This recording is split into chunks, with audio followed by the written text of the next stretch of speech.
নমস্কার দর্শক বন্ধুরা, আমাদের চ্যানেলের নতুন একটি ভিডিওতে আপনাদের সকলকে স্বাগত। বন্ধুরা, আমাদের এই কর্মব্যস্ত জীবনে আমরা প্রায় প্রত্যেকেই কোনো না কোনো দুঃখ, কষ্ট বা হতাশার মধ্যে রয়েছি। বিভিন্ন প্রকার সমস্যার বেড়াজালে আমরা ধীরে ধীরে কোথাও একটা অবরুদ্ধ হয়ে পড়ছি। এই সমস্ত প্রকার দুঃখ, কষ্ট থেকে নিজেকে নিস্তার করতে বা নিজেকে মুক্ত করতে আগামী মহালয়ার দিন আপনারা বাড়িতে এই বিশেষ স্থানে একটি প্রদীপ প্রজ্বলিত করুন। এতে আপনার পরিবারে নেমে আসবে সুখ, সমৃদ্ধি এবং তার সঙ্গে সঙ্গে অখণ্ড সৌভাগ্য। বন্ধুরা, এই মহালয়ার দিন হল আমাদের শাস্ত্রে উল্লেখিত যতগুলো গুরুত্বপূর্ণ দিন রয়েছে তার মধ্যে অন্যতম একটি দিন। এই দিন পিতৃপক্ষের অবসান হয়ে দেবীপক্ষের সূচনা হয়।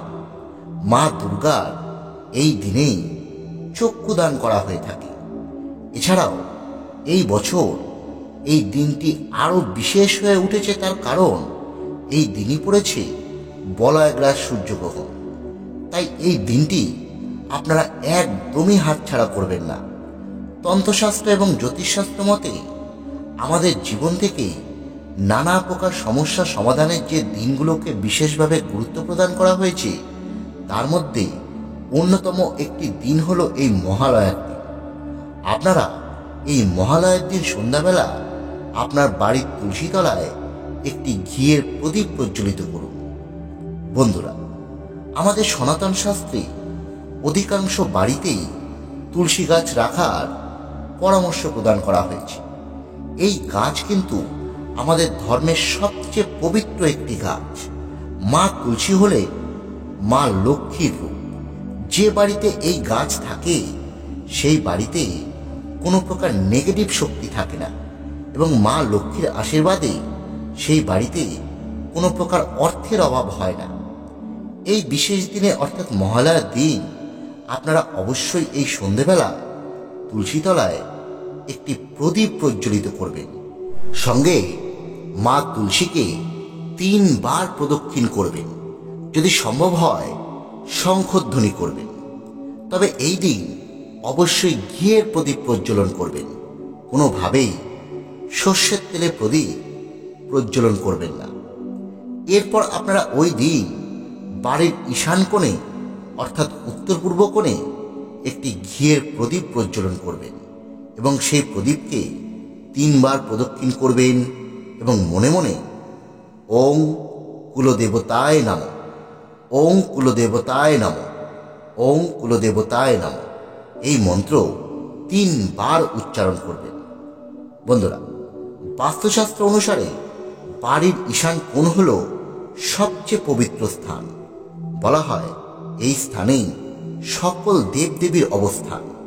তাই এই স্থানে এই মহালয়ার দিন যদি আপনারা প্রদীপ প্রজ্বলিত করে এবং তার সঙ্গে সঙ্গে এই কুলদেবতার মন্ত্রটি 3 বার উচ্চারণ করে, তাহলে আপনার বাড়ি থেকে সকল প্রকার নেগেটিভ শক্তি দূর হয়ে যাবে। তার সঙ্গে সঙ্গে কুলদেবতাও অত্যন্ত প্রসন্ন হবে। আর বন্ধুরা, যে গৃহে কুলদেবতা প্রসন্ন থাকেন সেই গৃহে কোনোদিন কোনো বিপদ আসে না। সেই গৃহ সর্বদা সুখ এবং সমৃদ্ধিতে সম্পৃক্ত থাকে। এরপর আপনাকে চলে আসতে হবে আপনার ঠাকুর ঘরে।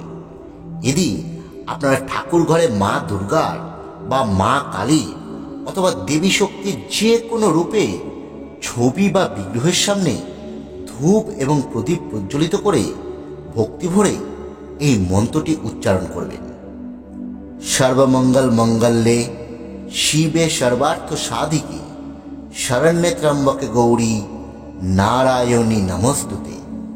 সৃষ্টি স্থিতি বিনাশনং শক্তিভূতে সনাতনী গুণাশ্রয়ে গুণময়ে নারায়ণী নমস্তুতে। শরণাগত দীনার্ত পরিত্রাণ পরায়ণে সর্বশক্তি হরে দেবী নারায়ণী নমস্তুতে। এটি মায়ের প্রণাম মন্ত্র। এই মন্ত্র আপনারা মহালয়ার দিন থেকে শুরু করে দেবীপক্ষের প্রত্যেক সন্ধ্যায় এইভাবে একবার হলেও উচ্চারণ করবেন। তাহলে মা স্বয়ং আপনাকে রক্ষা করবেন এবং আপনার সকল মনস্কামনা পূরণ করে থাকবেন। মহালয়ের দিন যে গৃহে এই মন্ত্র একবার হলেও উচ্চারিত হয়, সেই গৃহে সকল দুর্গতি নাশ করে স্বয়ং মা দুর্গা। বন্ধুরা, এই মন্ত্রটি আপনারা এত বড় উচ্চারণ না করতে পারলেও আপনারা প্রথম দুটি লাইন উচ্চারণ করলেও হবে। সর্বমঙ্গল মঙ্গলে শিবে সর্বার্থ সাধিকে শরণ্যে ত্র্যম্বকে গৌরী নারায়ণী নমস্তুতে। এইটুকু উচ্চারণ করলেও আপনার হবে। কিন্তু আপনি যদি গোটা মন্ত্রটি উচ্চারিত করতে পারেন তাহলে খুবই ভালো হয়। মন্ত্রটি আমাদের স্ক্রিনে দেওয়া রয়েছে, আপনারা পারলে কোথাও লিখেও রাখতে পারেন। এরপরে আপনাকে আরও একটি স্থানে এই দিন প্রদীপ প্রজ্বলিত করতে হবে। সেটি হলো আপনার বাড়ির সদর দরজার বাইরে। আপনারা এই দিন আপনার বাড়ির সদর দরজার বাইরের বাম দিকে আরও একটি ঘিয়ের প্রদীপ প্রজ্বলিত করবেন। আপনারা এই প্রদীপটি একদম বাইরে মাটিতে না বসিয়ে কোনো পাত্রের উপরে যদি বসাতে পারেন তাহলে খুব ভালো হয়। এই মহালয়ার দিন আপনার বাড়ির সদর দরজার বাইরে যদি এই প্রদীপ আপনারা প্রজ্বলিত করতে পারেন তাহলে কোনোভাবেই নেগেটিভ শক্তি বা খারাপ কোনো অপশক্তি আপনার বাড়িতে প্রবেশ করতে পারবে না এবং আপনার ঘর সংসার থাকবে পুরোপুরিভাবে সুরক্ষিত। বন্ধুরা, আপনারা মহালয়ার দিন যে প্রদীপগুলো প্রজ্বলিত করবেন সেই প্রদীপগুলো ওই স্থানেই থাকতে দেবেন। সেগুলিকে কোনোভাবেই নিভিয়ে ফেলবেন না। সেই প্রদীপগুলো যতক্ষণ না নিজে থেকে না নিচ্ছে আপনারা সেগুলি বাইরে থেকে নেভাতে যাবেন না এবং পরের দিন সেই প্রদীপগুলো নিয়ে আপনারা কোনো প্রবাহিত জলে ভাসিয়ে দেবেন অথবা আপনার বাড়িরই কোনো স্থানে মাটিতে পুঁতে দেবেন। মহালয়ার দিন এই কয়েকটি কাজ আপনার জীবনে সকল প্রকার সমস্যা দূর করে দিতে পারে, আপনার জীবনে যে কোনো ইচ্ছে পূরণ করতে পারে। বন্ধুরা, অত্যন্ত সহজ কয়েকটি আমরা প্রক্রিয়া বললাম, এর মধ্যে আপনারা যে কটি পারবেন অবশ্যই করবেন। পারলে সবগুলোই করবার চেষ্টা করবেন। এতে আপনার এবং আপনার পরিবারে অবশ্যই মঙ্গল হবে। ভিডিওটি যদি ভালো লেগে থাকে অবশ্যই লাইক করবেন এবং আমাদের এই চ্যানেলটি সাবস্ক্রাইব করে রাখবেন। ধন্যবাদ। সকলে ভালো থাকবেন।